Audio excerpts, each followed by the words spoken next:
This is a used Microsoft Surface Go 3 that I just got for 1,000 ringgit or 230 US dollars. It has a Pentium 6 500Y processor with 8GB of RAM and 128GB of storage, which is by all means a pretty slow computer, but only when it runs Windows.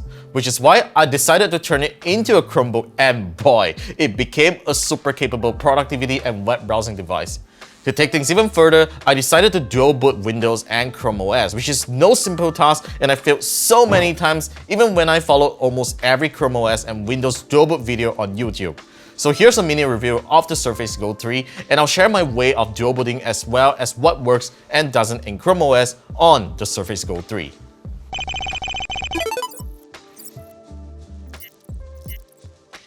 I have owned and reviewed the past two Surface Gos on the channel, and the one reason I love this computer despite its unreasonable price tag and underpowered specs is the portability and form factor. The Surface Go 3 looks exactly the same as the Surface Go 2 with the same 544g weight. The kickstand works similarly as the Surface Pro 9 and can be lowered to a nice angle for scribbling.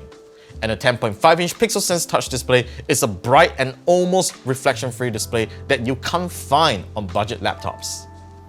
Unfortunately, the Surface Go 3 is the least exciting product update as Microsoft hasn't given it a more powerful processor and better battery life.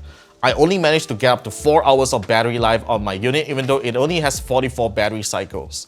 This is a far cry from my old Surface Go 2 with a Core M3 processor which lasted me almost 7 hours. You also have to pay almost 3,000 ringgit for this computer with the type cover keyboard, which you could have just bought a used M1 MacBook Air or an OLED laptop from ASUS for that price.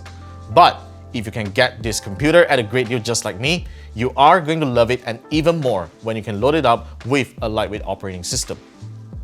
To be frank, I initially wanted to use this as a mere Chromebook when I got my unit, but I also don't want to limit myself to Chrome web apps just in case I needed to use some apps on Windows, which got me the idea of dual booting these two operating systems. Hence, I thought it would be a simple job by using the micro SD card slot of the Surface Go 3 and follow some excellent guides on YouTube and Reddit by using Grub to Win, which is a custom bootloader that's used for dual booting Linux and Windows.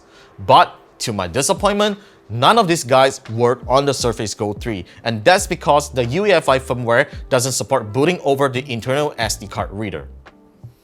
While you can suggest that I dual boot Linux distributions such as Mint, which can be easily installed on the internal SSD and dual boot Windows 11 without an issue, most Linux distributions still can't beat the fast startup speeds and benefits of Chrome OS. So if you want to dual boot Chrome OS and Windows on it using an SD card, you're going to need a few things.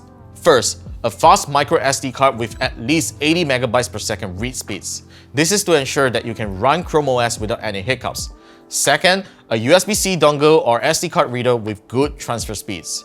Third, create a Chrome OS bootable image file using the Branch framework, which I'm going to leave a link below to a great video guide on how to do it. 4. Use a free tool called Rufus to create a bootable drive on the SD card with the image file you created with the Branch framework. Next, you will need to disable Secure Boot on your Surface UEFI settings, which you can access by pressing the power and volume up button when the device is turned off. Finally, ensure the USB-C dongle and your SD card is inserted. Press the power and volume down button when you turn on the Surface Go or when restarting from Windows so that it boots through the USB-C dongle or card reader. Chrome OS on the Surface Go 3 works great. It performs way faster than Windows and I can open multiple browser tabs without needing to worry about RAM utilization.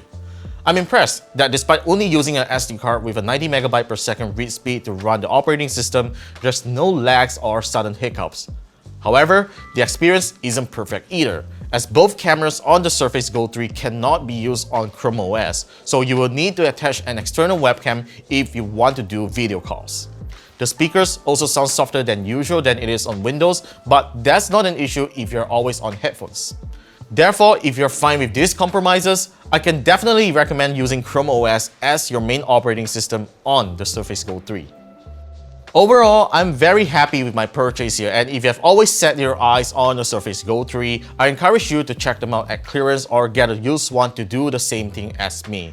But if you can still get hold of the Surface Go 2, I will be even more happy to recommend it because of its much better battery life, and the decked out consumer model comes with LTE connectivity as a bonus.